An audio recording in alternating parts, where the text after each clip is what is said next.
watching The 7 from WATE 6 on your side.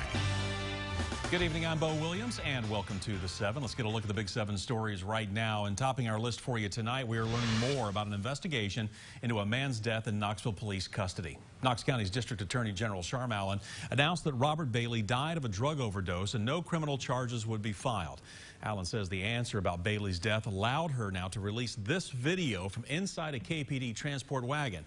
Allen's office points to Bailey apparently pushing something into another compartment of the wagon and then putting something in his mouth. Investigators found those items were plastic baggies that lab tests showed contained a mix of drugs like meth, heroin, fentanyl, and more. The autopsy also showed Bailey died of drug poisoning. Now, we heard from the DA and Robert Bailey's mother earlier today. We found drugs in the car that we tested. We found drugs in the particular cell in the van that were tested. We found drugs in the compartment next to him where he was sending those drugs through to the lady next door, and those were tested. And then we found the 2 bags in his esophagus, and those were tested. I feel lost. Like, you know, part of me is missing. I mean, being the only child and then to lose him under circumstances unknown is very stressful.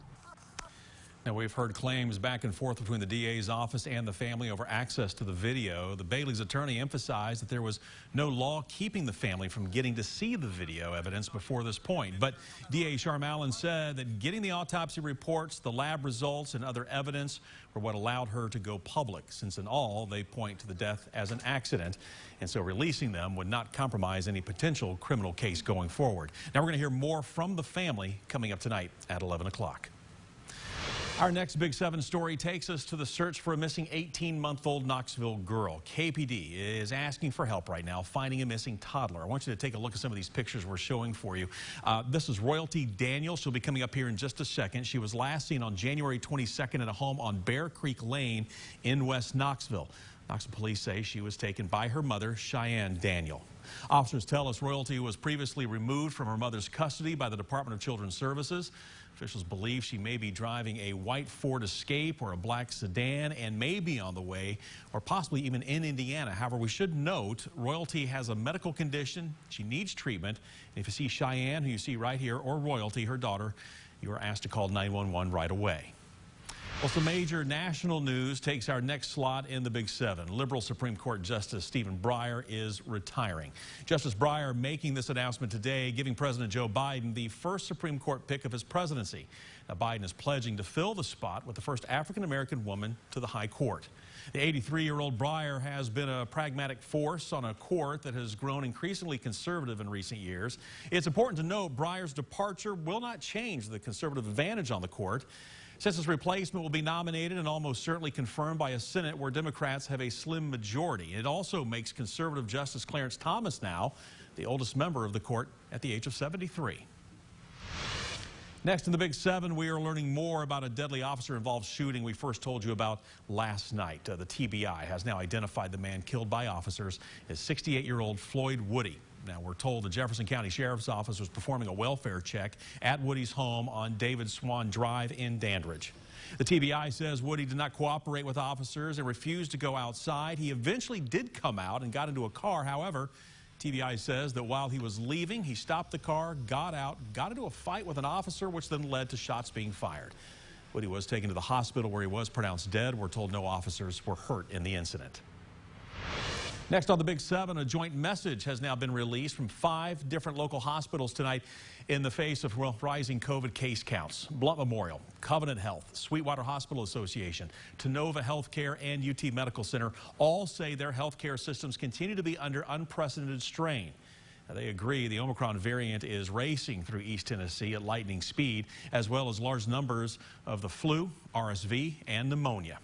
Now, each hospital is dealing with those cases on top of other things like heart attacks and strokes. And they also note that sickness is not limited to people in the community. Many hospital workers are not at work because they're sick as well. But despite this strain, hospital leaders want everyone to know that if they have a serious injury or life-threatening illness or condition, they should not hesitate to seek emergency treatment. But if you have any symptoms, you should get tested for COVID before heading to the emergency room. Now, we also got our weekly update from the Knox County Health Department. It is reporting 39 new COVID-19 deaths. 10 of these deaths, we should note, are from earlier in the pandemic. They were identified through a Tennessee Department of Health review. We also learned active cases rose by nearly 2,500 from last week, and there were more than 1,200 new cases reported for 3 days in a row. Now, this includes one day with more than 1,400 new cases.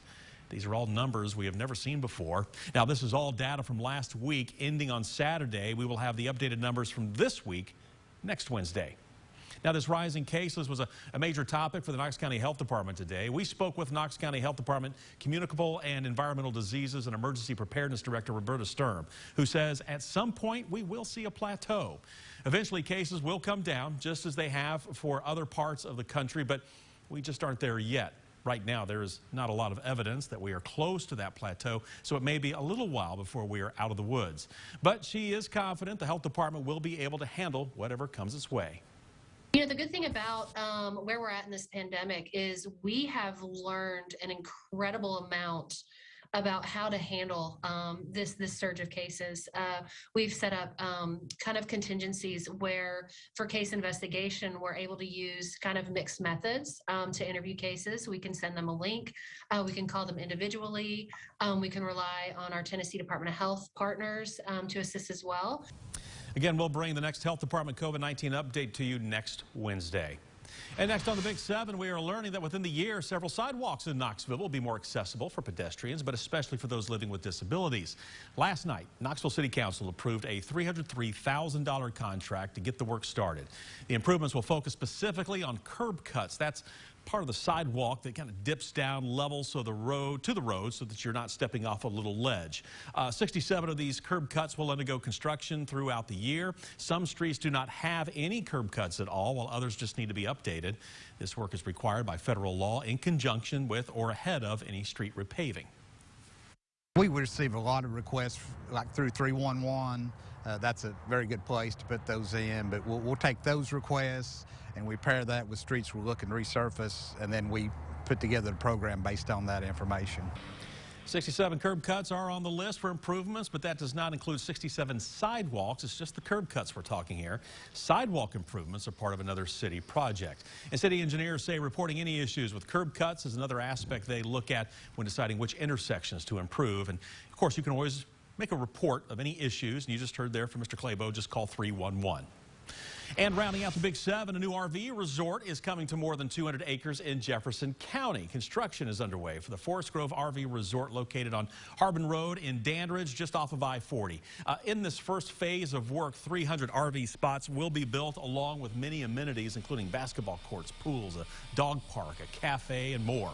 The developer says he wanted to do this for families like his own who just want a place to get away and relax.